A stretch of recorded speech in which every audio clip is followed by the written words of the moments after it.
పరిశుద్ధాత్మతో పాడారు వాళ్ళు. పరిశుద్ధాత్మతో పాడారు కాబట్టి పరిశుద్ధాత్మ దేవుడు వాళ్ళకి మార్గం తెరిచాడు. పరిశుద్ధాత్మ నడిపింపు ఉంటే దేవుడు మనకి కూడా మార్గం తెలుస్తాడు. పరిశుద్ధాత్మ నడిపింపే ఉండాలి. మెయిన్ ఈ రోజుల్లో కావాల్సింది ఏంటంటే పరిశుద్ధాత్మ నడిపింపు ఉండాలి. పరిశుద్ధాత్మ నడిపింపు లేకపోతే మన జీవితంలో కార్యాలు మనం చూడలేం, మన జీవితంలో ఏది కూడా మనకి జరగదు. కాబట్టి మనం పాట పాడినా, ఆరాధన చేసినా, వాక్యం చదివినా, లేదా వాక్యం ధ్యానించినా, లేదా ప్రార్థన చేసినా కానీ పరిశుద్ధాత్మతో మనం నింపబడాలని దేవుడు వాక్యం సెలవిస్తుంది. స్తోత్రం. అందుకని అంటున్నాడు చూడండి 22వ కీర్తనలో, యెహోవా మీద నీ భారం మోపు, ఆయన వారిని విడిపించునేమో. వాడు ఆయనకు ఇష్టడు కదా, ఆయన వారిని తప్పించునేమో. నిజంగా తప్పించాడు లేదా? ఎవరిని తప్పిస్తాడండి దేవుడు? ఇష్టలైనటువంటి వారిని దేవుడు తప్పిస్తాడు. స్తోత్రం కదా.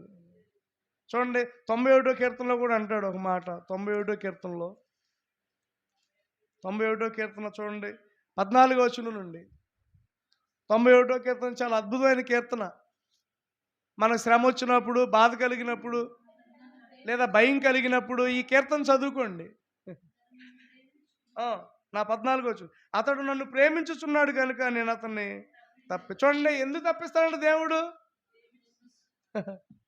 నేను కనుక దేవుణ్ణి ప్రేమిస్తే దేవుడు నన్ను తప్పిస్తాడు. నువ్వు కనుక దేవుణ్ణి ప్రేమిస్తే దేవుడు నిన్ను హెచ్చిస్తాడు. నువ్వు కనుక దేవుణ్ణి ప్రేమిస్తే దేవుడు నీకు కావాల్సింది ఇస్తాడు.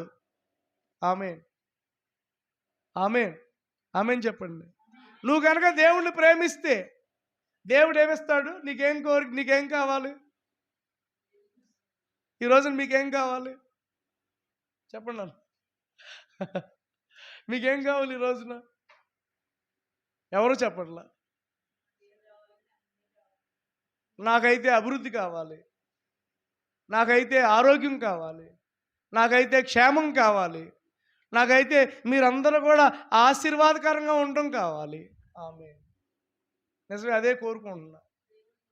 అసలు మామూలుగా ఆశీర్వాదం కాదు, అసలు మామూలుగా కాదు, బాగా దీవెనకరంగా మీరు ఉండాలి. మాకు లేకపోయినా పర్వాలా. నిజం చెప్తున్నానండి, 4 రోజుల నుంచి నడుము బాగా నొప్పి వస్తుంది. షుగర్ ఎక్కువగా ఉండటం వల్ల 4 రోజుల నుంచి బాగా నడుము. నిజంగా మేము పడుకోవడానికి పరుపు కూడా లేదు మాకు. నిజం, బలిపేట మీద ఉండి చెప్తున్నాం. పరుపు కూడా లేదు, మంచం మీద పడుకుంటున్నాం. బాగా నొప్పి వస్తున్నాడు. కానీ నేను ఇప్పుడు కూడా పరుపులో పడుకోవాలయ్యా, మంచం మీద పడుకోవాలయ్యా అని అనుకోను. మొత్తానికి దేవుడు మంచి మందిరాన్ని ఇచ్చాడు. ముందు మందిరం బాగా అయింది. నిన్న కూడా అన్నయ్యతో అన్నాను, ఒకవేళ ఏమన్నా డబ్బులు కనుక నాకు అందితే అన్న చర్చిలో ఒక మంచి సోఫా సెట్ లాంటిది కొందాం అనుకుంటున్నాను అన్నాను. కనీసం అప్పుడు కూడా నాకు పరుపు కొనుక్కోవాలన్న ఆలోచన నిజంగా రాలా. నిజంగా ఒకసారి నేను నా చెప్పులు చూడండి, 6 నెలల నుంచి తెగిపోయినాయి నా చెప్పులు. ఆ 300 రూపాయలు ఉంటే నూనె ప్యాకెట్ వచ్చిద్దేమో, ఆ 300 రూపాయలు ఉంటే మందులు వస్తాయేమో, ఆ 300 రూపాయలు ఉంటే కూరగాయలు తెచ్చుకోవచ్చేమని చెప్పి అలాగన ఆ చెప్పులు అలాగా తెగిపోయిన చెప్పులు మళ్ళా కుట్టించుకొని మళ్ళీ ఇప్పుడు కూడా అలా పొద్దున కూడా తెగిపోయినాయి. కానీ అయినా నేను ఏం ప్రార్థన చేస్తానంటే మీరు బాగుండాలండి, మీరు మాత్రం చాలా బాగుండాలి. ఆమేన్.